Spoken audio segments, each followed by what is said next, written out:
Okay, so we are going to start this video off featuring the new 2026 Brinkley Model I275.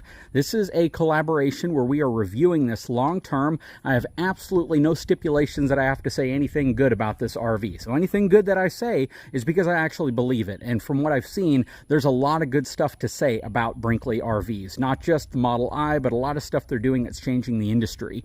We are going to have this for over a month and a half, and it's important for me to be as thorough as possible with everything that I talk about. So go back and watch the last couple of videos. You'll see that everything I talk about isn't all sunshine. I do point out some things that I think should have been done a little different. I do point out some things that I think they should do as a change, just to kind of incorporate some accessories that you might expect in a premium unit like this. But overall, you really can't argue with a lot of what they're doing. They're putting suspension upgrades, they're putting higher end tires, they have a sidewall that is second to none aluminum with an Asdel backer. That's pretty freaking crazy. Plus, they're doing things right. These units, pound for pound, weigh about 2,000 pounds more dry than similar sized units from other brands. So think about that. RV manufacturers typically focus really heavily on making RVs as light as possible because they want them to be sold to anybody with any size truck.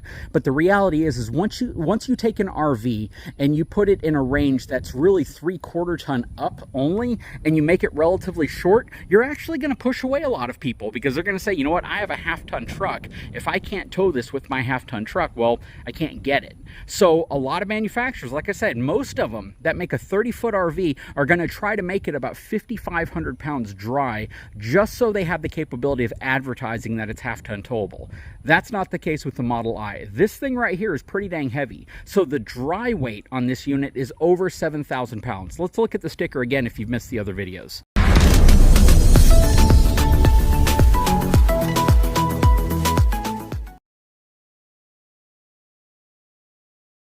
So again, take a look at that dry weight, 7,800 pounds, almost 8,000 pounds unloaded, 9,600 pounds fully loaded, and it has a cargo capacity of 1,740 pounds, which is a fair, that's actually a really decent cargo capacity for an RV this size. So again, when you take almost an 8,000 pound travel trailer dry, that's 30 feet, that means the manufacturer is absolutely including stuff in here that's going to make it heavier, and it's going to make it less capable for a half-ton to tow. So really 3/4 ton up trucks are what you need to tow one of these Brinkley Model Is. Now, from a dry tongue weight perspective, you're talking about a hair over 700 pounds, about 710 pounds in terms of dry tongue weight. Well, when you think about that, that's under the 10% margin that you really need to be safe whenever towing a travel trailer. 7,800 pounds would dictate 780 pounds minimum as the tongue weight. Well, the reason they've done that is because they're not factoring in the weight of full propane tanks, which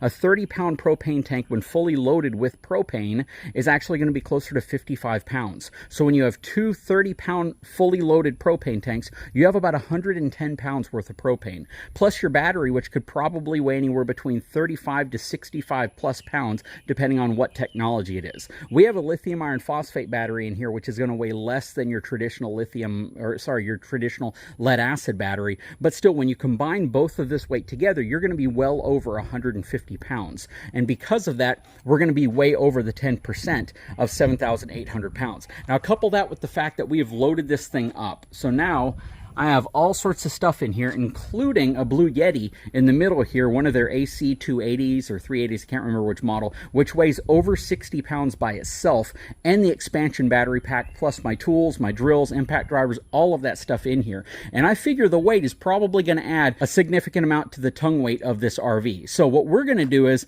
we're again going to start with a base of about 710 pounds. We're going to use the BTBRV tongue weight scale that you can pick up at my channel sponsor eTrailer.com. This thing is super cool. It's the 2nd generation, and it gives you this extension capability so you can actually raise it higher up to the coupler so you don't have to lower the RV as much, and you can keep the RV as level as possible. We're going to use that to see what the new tongue weight is now that we have a lot of stuff in here. But what we don't have yet is loaded propane tanks. So this is going to add probably another, well, let's just say about 80 pounds, 70 pounds worth of weight whenever everything is said and done, because right now both tanks are empty, and yeah, they're significantly lighter when they're empty. So let's go ahead and get this thing chalked in place. It's actually already chalked in place, but we're going to get everything straightened out to make sure that whenever we lower it down on here, we don't have any shifting. Okay, so I just raised the stabilizers because you certainly don't want those down while you're doing this. We're going to go ahead and lower the front tongue down.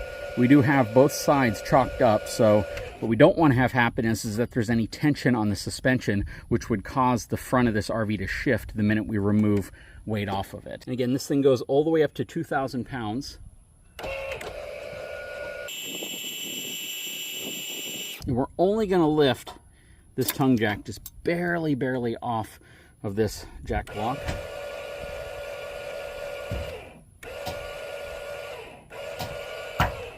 All right. All right, so the tongue jack is off now, and we are just under 1,000 pounds. I'm going to say we're probably around 975 pounds worth of tongue weight that's currently resting on the BTBRV scale. If you press down, you can see that you'll add weight to it, or you can remove it by lifting up. But yeah, we're right under 1,000 pounds. So let's just say 975 pounds worth of tongue weight, which is a lot more than the 710 pounds that we started out with. So you can see how quickly weight adds up. And I would venture to say, after adding propane to the tanks, we're probably going to be closer to about 1,050 pounds, or maybe even a little bit more worth of, actually 1,060 pounds worth of tongue weight. So these are really important things to keep in mind, because anytime you get an RV and you're transferring weight, you do want more, in my opinion, than just 10%. In my opinion, you're probably going to be safer if you have closer to about 15%, maybe even 20% in some cases, if you have a truck that has the capability of supporting that type of tongue weight. If you don't, then, you know, trying to get it right at that 10% mark probably isn't a bad thing. But what you don't want is to have a relatively long trailer like this one. It's not crazy long, but it's around 30 feet, but you don't want a trailer like this wagging your truck. You don't want the back of this causing a very dangerous hinging effect at your front axle, where it's essentially making the back of your truck move side to side. If you start experiencing that type of movement when you're towing, then it's always best to work that trailer brake. Squeeze the trailer brake, maintain speed with the tow vehicle. A lot of people don't realize how important that is. A lot of people think, well, I need to hit the brakes, I need to slow the whole rig down. You probably do need to slow down a little bit, but what you really need to do is create tension between the truck and the trailer, and pulling tension, where the truck is pulling the trailer. The trailer might be going kind of crazy and squirrely, but that trailer brake, by squeezing it softly and lightly until you have pressure, pulls the trailer back in line. Think about it like if you're walking a really big dog and the dog's trying to run back and forth. Well, if you slow down, all you're going to do is allow that dog to have more slack and do more craziness and control you.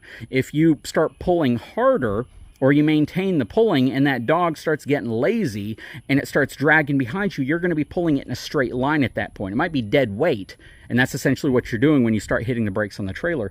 But that weight, that pulling effect, creates tension between the two, and it straightens out your tow rig. So working the trailer brake controller, and in some cases, as long as you're not just holding on the brake the whole time, but in some cases, having a relatively light pressure on that trailer when you have heavy crosswinds and you start feeling that side-to-side movement, can get you back in line and get you through those areas, at least until the point to where you might reevaluate how you have your RV loaded up, how you have your weight distribution hitch and sway control hitch set up, and possibly get things dialed in a little bit better. You would be surprised how many people overload the back of their RVs with bikes, generators, all this stuff, not realizing that cantilever effect is offloading weight from the back of their tow vehicle, and in many cases it's creating the imbalance that they're fighting so heavily. So moving some of that stuff maybe to the bed of your truck, moving it to the front of your RV, even if it's sitting inside of the RV, but you're offloading it from the back, and you're controlling your tow rig by working that trailer brake and possibly reconfiguring your hitch setup, might actually prevent you from getting in a really dangerous situation that it's too late to get out of. Anyways, guys, I sure hope you enjoyed this video.